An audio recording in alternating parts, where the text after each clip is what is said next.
my name is Barbara Chow, and my presentation today is titled An Intricate Look into the Mental Health and Psychological Wellness of Latino High School Students, Reflective Research that Encourages Awareness, Advocacy, and Change.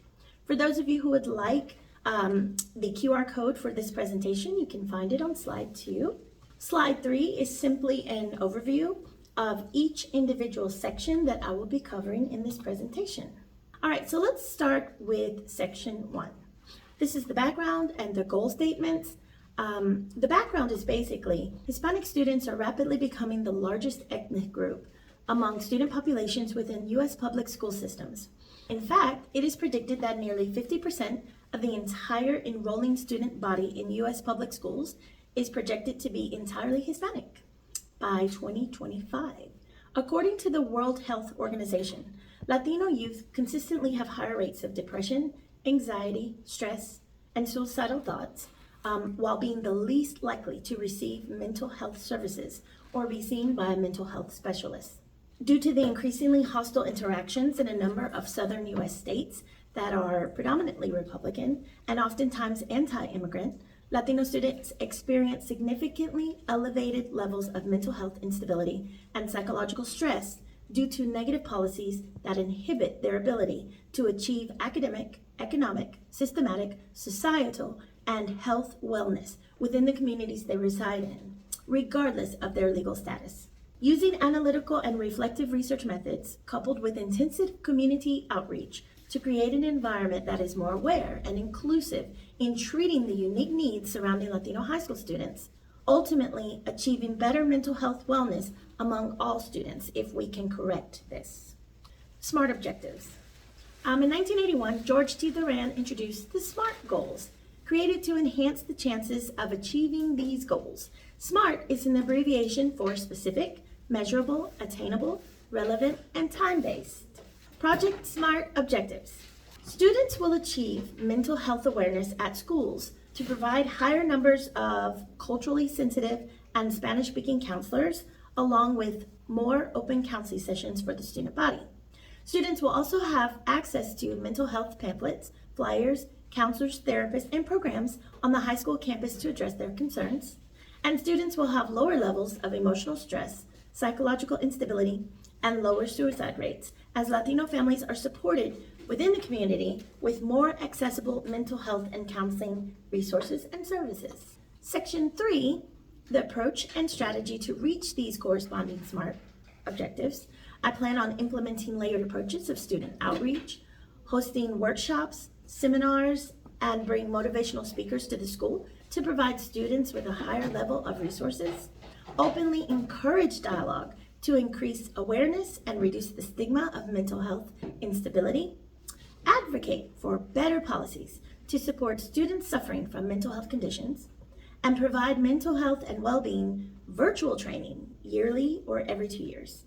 I would like to implement telehealth services in English and Spanish free of charge for all high school students. We will have a school-wide inspirational text message using the new app that was created for this project. I've created a school-wide app titled Recuerda tu Salud, Remember Your Health, to send Spanish, English, and Spanglish inspirational quotes to students daily. I would like to expand student access to mental health services, including allowing them to set appointments virtually using the RTS app. And lastly, to ensure that there is at least one or more culturally sensitive and bilingual counselors available at each school. In section 4, we'll be enlisting the participation from community and creating partnerships. In order to do this, in order to encourage participation from the community, once again, we will be implementing a number of layered approaches in order to access the community and to provide community outreach.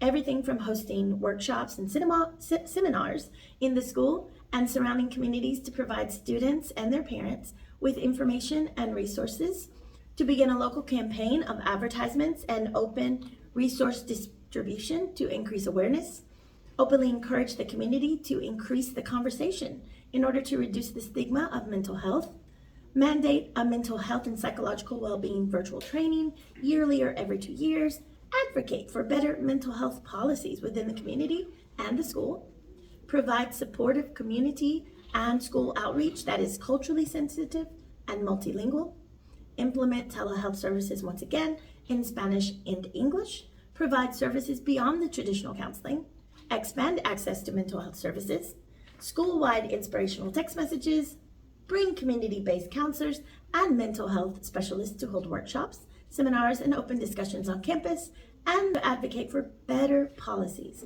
to support mental health awareness and community acceptance. Section 5 is on assessing social determinants of health and developing a shared vision for community change. SDOH. The social determinants of health, they are everything inclusive of economic stability, education, social and community context, health and community care, neighborhood and built environments. All of these are factors that can determine the health outcome, the emotional outcome of students within their districts, of community, of all of the people within that community. So we have to focus on two different levels. We have the individual, like their knowledge and skill, experience and history, biology and genetics. And then of course we have the environment, the support and services that they have access to, access barriers and opportunities, consequences of efforts or the lack thereof, and policies of and their living conditions. In section 6, we have build community capacity to address social determinants as a shared community mission and vision. How are we going to do that? We're going to have an asset-based approach and protective factors. Once again, we're focusing on the individual and the environment. In the individual, we've got knowledge and skill. We're going to promote mental health awareness through seminars, workshops, and education. Experience and history, we're going to embrace their trauma, teach them to embrace their experiences and their trauma as something that spurs them forward, that makes them stronger. And we're going to look at biology and genetics. Gender, age, mental ability, cognitive abilities, all of these impact their well-being. In terms of the environment, we're going to look at the support and services. In this area, it's the availability of social support, services, and resources. We're going to look at access barriers and opportunities. How can we remove barriers to promote access to these services? The consequences of efforts or lack thereof. How can we promote family awareness and acceptance and understanding of mental health conditions? We're going to work on all of these factors. And once again, the policies and the living conditions, we need to remove financial barriers. We're going to fight for policies that give more access to mental health resources. In section 7, the social determinants of health inequities and disparities. We've got a negative risk factors that can impact the issue and the outcome. Once again, for the individual, these are social, cultural, and language barriers that are keeping Latino youth from achieving mental health awareness. We have generational, familial, and social silence that surrounds the trauma and the experiences that they're going through. The gender, age, the stigma surrounding mental health, it plays a crucial role in the outcome, and we'll be working on that. In the support and the services, this is all in the environmental section. The lack of social support of services and resources in the community, we'll be working with this. There are a large number of social and community barriers that have blocked student access. Our goal is to break those barriers, to remove them completely from student access for the students and their parents. Consequences of efforts or lack thereof. Family silence leading to ignorance, unacceptance, and misunderstandings of their mental health condition. We have got to break the silence and let people talk about it without the stigma of something being wrong with them as a person. And lastly, there are numerous financial barriers and poverty, often leading to policies that limit access to mental health resources. In section 8, we have the development and the implementation of our action plan. What are we going to do? How are we going to solve this? How are we going to tackle this problem? We're going to collaborate with schools, educators, mental health specialists, families, and the communities as a whole to create all-inclusive mental health environment. We're going to campaign U.S. Board of Education to have at least one bilingual counselor on staff per school. That is not the case right now. We will have monthly counseling sessions with students in informal and lower stress settings. We will implement a layered approach to tackling mental health issues by encouraging open dialogue in the schools and within the community through the sense of technological advancements. We've created an app specifically for this project. It's titled Recuerda tu Salud, RTS, to generate inspirational and positive messages in Spanish, English, and Spanglish that will be sent out to students 7 days a week. And also, in this created app, it will notify students with the days and times when bilingual counselors are on campus and available and able to set up appointments with them. Students will be able to set up these appointments virtually using the app. In this educational paradigm, I'm going to utilize the humanistic approach. This methodology will allow us to address mental health by embracing the patient's own experiences and trauma, to provide an innovative and unique approach to focus on growth, to focus on personal meaning and the inner goodness of the individual, and it also places an emphasis on free will, motivation, and self-determination, which are all needed to lift up individuals dealing with mental health. Section 9, the outline for the community-based action plan within a 1 to 5 year timeline.